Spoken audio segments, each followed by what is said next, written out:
பாமக பொதுக்குழுவில் குறிப்பிடப்பட்ட யார் அந்த புத்தி சுவாதீனம் இல்லாத நபர்கள்? பாட்டாளி மக்கள் கட்சியின் நிறுவனரும் தலைவருமான டாக்டர் ராமதாஸ் தலைமையிலான பாமகவின் பொதுக்குழு கூட்டம் இன்று நடைபெற்றது. அதில் பல்வேறு முடிவுகள் எடுக்கப்பட்டன. அது குறித்து இந்த பதிவில் விரிவாக பார்ப்போம்.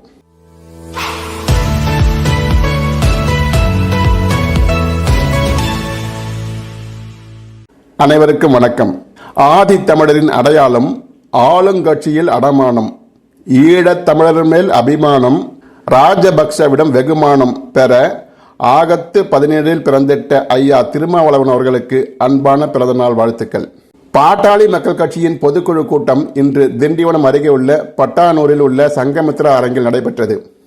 இதில் டாக்டர் ராமதாஸ் கட்சியின் தலைவராக தேர்ந்தெடுக்கப்பட்டு அவரே தலைவராக தொடர்ந்து நீடிப்பார் என்று கூறப்பட்டுள்ளது. மேலும் 37 தீர்மானங்களும் நிறைவேற்றப்பட்டன. அன்புமணி இருக்க வேண்டிய இடத்தில் டாக்டர் ராமதாஸின் மூத்த மகள் காந்திமதி அமர்ந்திருந்தார். இதனை பார்க்கும்போது ஒரு வாரிசுக்கு பதில் இன்னொரு வாரிசா? ஏன் பாட்டாளி மக்களில் யாருக்கும் அந்த இடத்தை அடைய தகுதி இல்லையா? கட்சிக்காக உழைத்து கட்சிக்காக சொத்துக்களை இழந்து கட்சியே கதி என்று காலத்தை தள்ளும் எத்தனையோ பாட்டாளி சொந்தங்கள் இருக்க, தன் சொந்தங்களையே அரசியல் வாரிசாக்குவது இப்போதைய கட்சிகள் ஜனநாயகத்தோடு தான் இயங்குகின்றனவா என்கின்ற சந்தேகத்தை ஏற்படுத்துகின்றது. இந்த பொதுக்குழு கூட்டத்தில் அன்புமணி மீது 16 புகார்களையும் கூறியிருந்தார்கள். அவற்றுள் சில வருமாறு: கடந்த ஆண்டு நடைபெற்ற பொதுக்குழு கூட்டத்தில் மைக்கை தூக்கி போட்டது, பனையூரில் தனி அலுவலகம் அமைத்து கைபேசி எண்ணை கொடுத்தது, மக்கள் தொலைக்காட்சியில் ராமதாஸ் குறித்த செய்திகள் வெளியிடுவதை தவிர்த்தல், பசுமை தாயகத்தை தனதாக்கி கொண்டது, பலர் சமரசம் பேசிய போது டாக்டர் ராமதாஸ் அதனை ஏற்றுக்கொள்ள அதனை ஏற்க அன்புமணி மறுத்தது, டாக்டர் ராமதாஸ் வீட்டில் ஒட்டு கேட்பு கருவியை பொருத்தியது உள்ளிட்ட குற்றச்சாட்டுகளை அடுக்கியதோடு அண்மையில் கவிஞர் வைரமுத்துவால் பிரச்சனைக்குள்ளான வாசகமான புத்தி சுவாதீனம் இல்லாத நபர்களை தூண்டிவிட்டு கடவுள் சிலை முன்பு நின்று கொண்டு கடவுளிடம் ஐயாவுக்கு நல்ல புத்தியை கொடு என்று டாக்டர் ராமதாஸை அவமானப்படுத்தியதாகவும் கூறப்பட்டிருந்தது.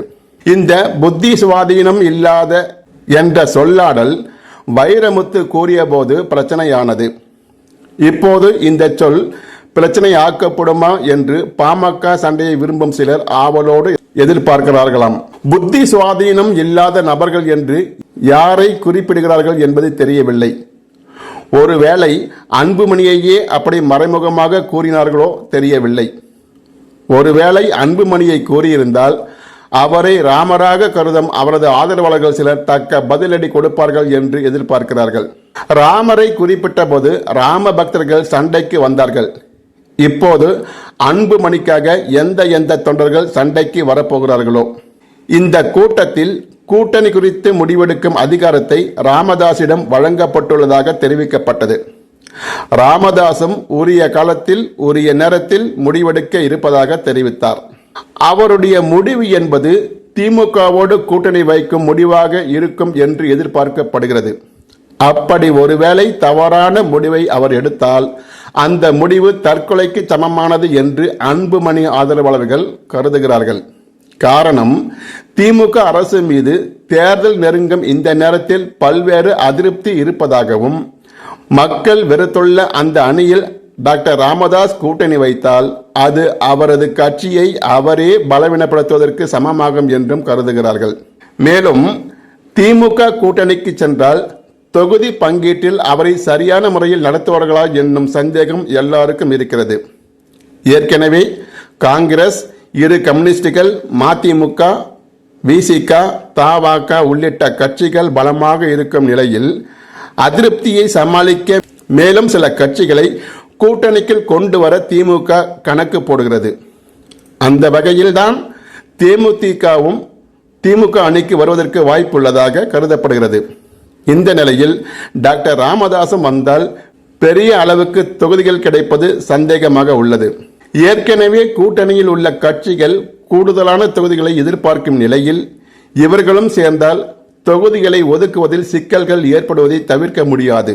ஒருவேளை அப்படி இக்கட்டான நிலை ஏற்பட்டால் விசிக, மதிமுக போன்ற கட்சிகள் வெளியேறினால் அதனையும் கண்டுகொள்ளாமல் அந்த இடத்தை புதிதாக வரும் 2 கட்சிகளுக்கு தரும் நிலையில் திமுக உள்ளது.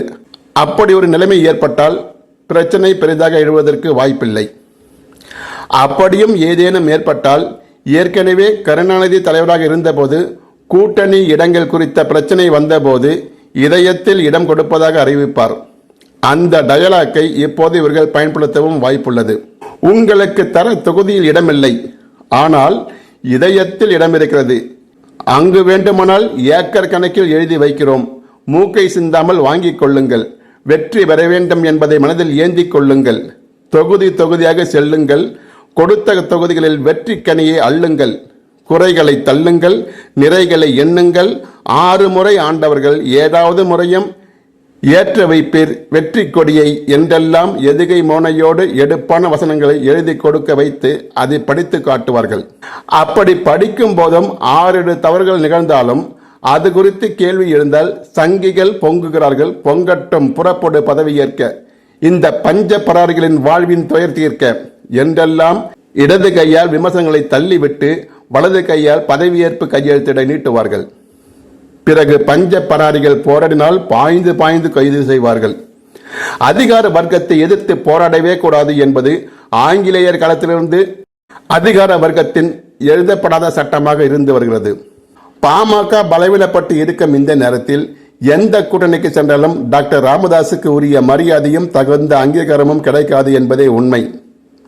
முதலில் அப்பா மகனுக்குள் இருக்கும் மனக்கசப்புகளை மனம் விட்டு பேசி ஒரு தீர்வுக்கு வந்தால் மட்டுமே பாட்டாளி மக்கள் கட்சிக்கான உரிய அங்கீகாரம் எந்த கூட்டணிக்கு சென்றாலும் இருக்கும். ஒரு காலத்தில் வெற்றி கூட்டணி என்று முழங்கிய டாக்டர் ராமதாஸ் இப்போது அப்படி முழங்க முடியுமா என்பது தெரியவில்லை. எது எப்படியோ அவர் வைக்கும் கூட்டணி வெற்று கூட்டணி ஆகாமல் இருந்தால் சரி.